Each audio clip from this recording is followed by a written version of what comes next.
Well, it is March Madness time, and the SEC is heavily represented in the big dance and the big tournament.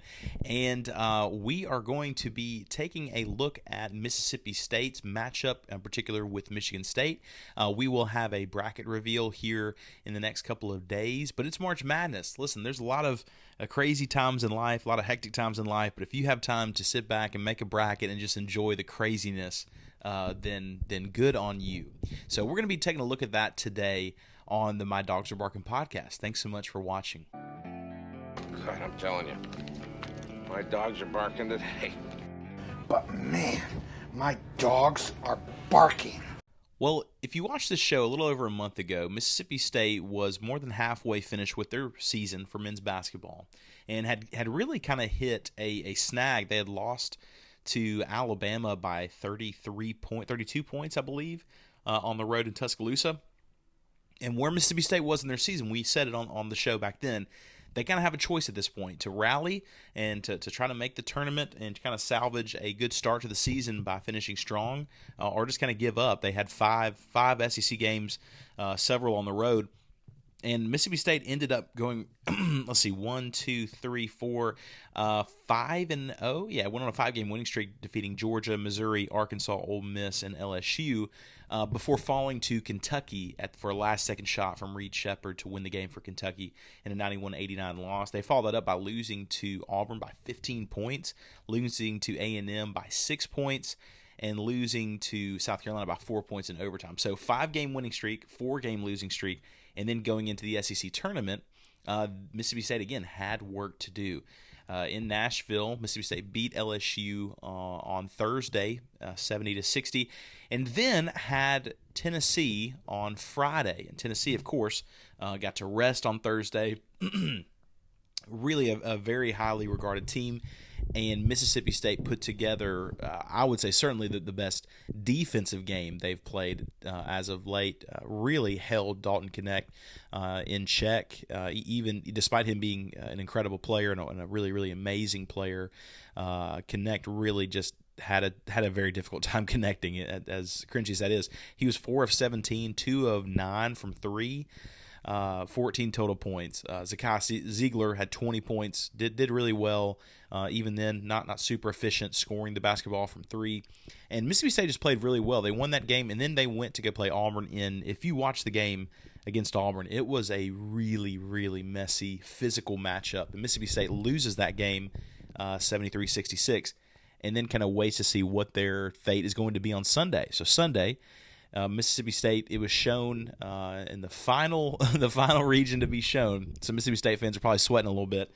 It was discovered Mississippi State would be playing the other MSU, the one they get mistaken for the most, I would say, MSU, as in Michigan State University.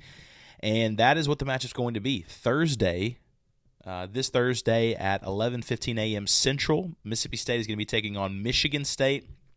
What I think is interesting is looking at a lot of people's bracket. Now, saying a lot of people I know can be kind of subjective, but from I'll just say the national media that I've seen, there's a lot of people picking Michigan State in this game to win, and then also to really compete with North Carolina in the next game. We're going to reveal, or we're going to kind of look at what Michigan State's done down the stretch. Then we're going to look at what Vegas is saying, who's favored in the game. Look at a couple of stats. So Michigan State, as they were finishing off the season, I mean, overall, let's just kind of get out of the way. They had a tough year, especially for Michigan State standard, most certainly. Kind of looking in the month of February, they start off with a win against Maryland.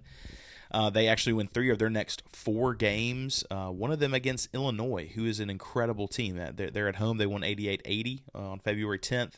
And then they struggled. Then they had 3 straight losses to Iowa, Ohio State, and Purdue, all close games. They beat Northwestern in an incredibly low-scoring game, and then the season finale they lose to Indiana on the road, 65-64. In the Big Ten tournament, they beat Minnesota 77-67. And then if anyone was watching that game Friday with Purdue and Michigan State, a really good game. Michigan State loses, but close. So 67-62, really an incredible game throughout. but Michigan State just could not get it done. They could not withstand there, so they lose there in the second round of the Big Ten tournament, and they learn their fate as a 9 seed. Currently, Michigan State is favored in this game by 1.5 by most by most sports books. The over/under for this game is 129.5.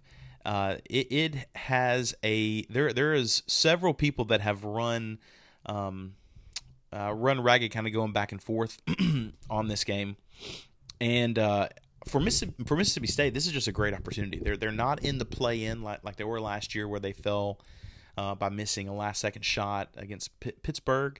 Pittsburgh's actually one of the first 4 teams out. But this year, Mississippi State has an opportunity to go up against an all-time coach, one of the best to ever coach men's basketball, in Tom Izzo, and then they're going up against an all-time great team in Michigan State. So when you look at all of these things, kind of putting them into perspective, Michigan State, again, they have struggled down the stretch, but so has Mississippi State.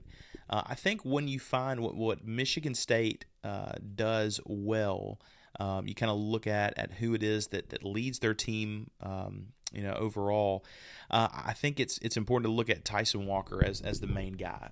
Tyson Walker is a guard that has 44% field goal percentage, really remarkable. Shoots about 37% from 3, and really kind of carries the load. He's played the most minutes for them this season, followed by A.J. Hoggard. I hope I said that correctly.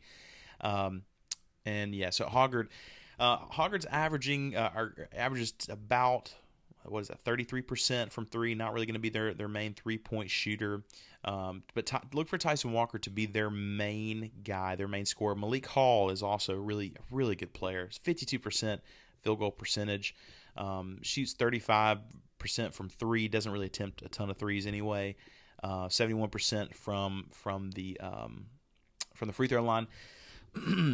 So something I did notice in their last game, they did have Jackson Kohler playing a lot of minutes at the center position, covering Zach Edey, which Kohler struggled, but Zach Edey is 7'4".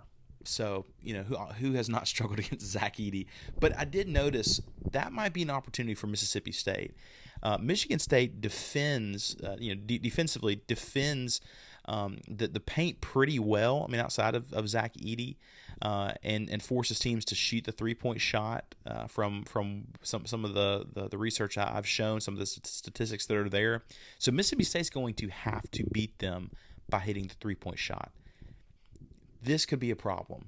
As you noticed, Josh Hubbard, of course, incredible player, Mississippi State's best player, I would say. Kind of in the running for SEC Freshman of the Year, but against Auburn,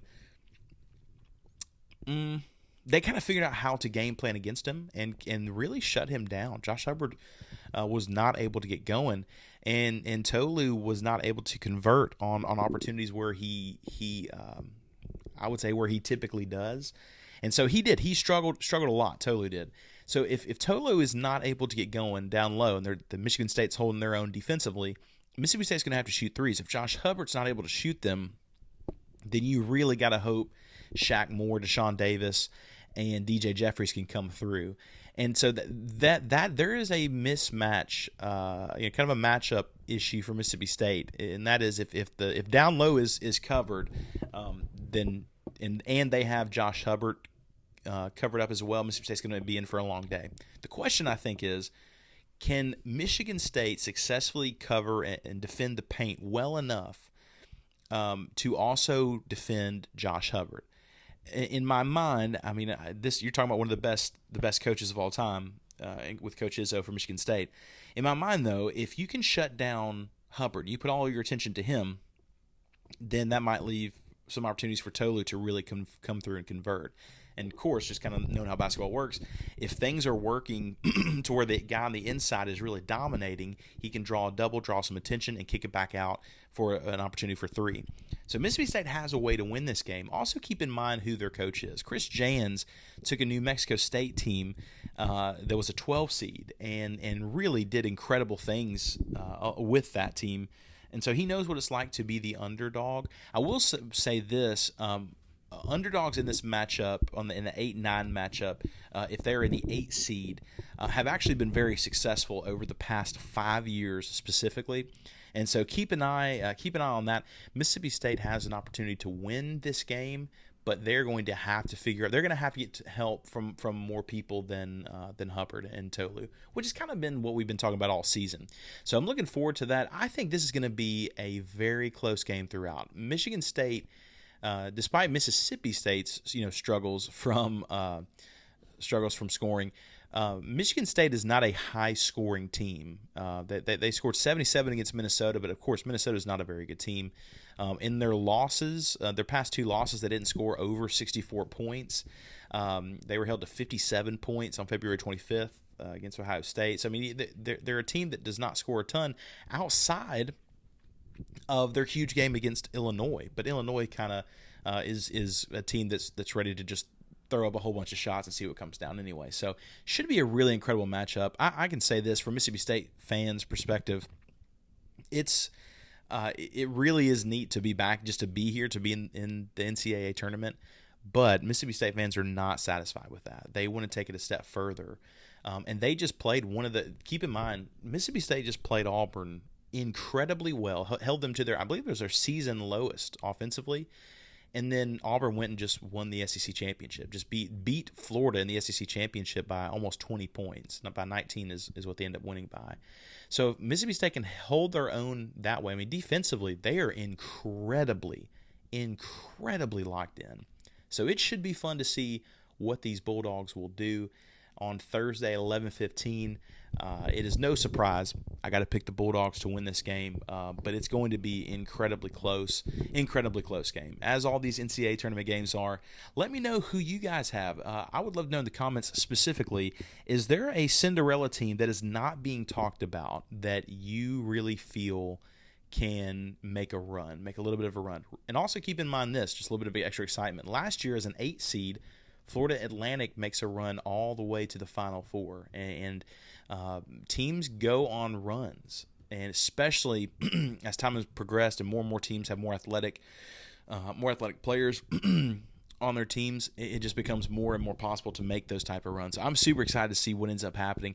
But again, in the comments, let me know specifically a Cinderella team that nobody else is talking about. I want to know.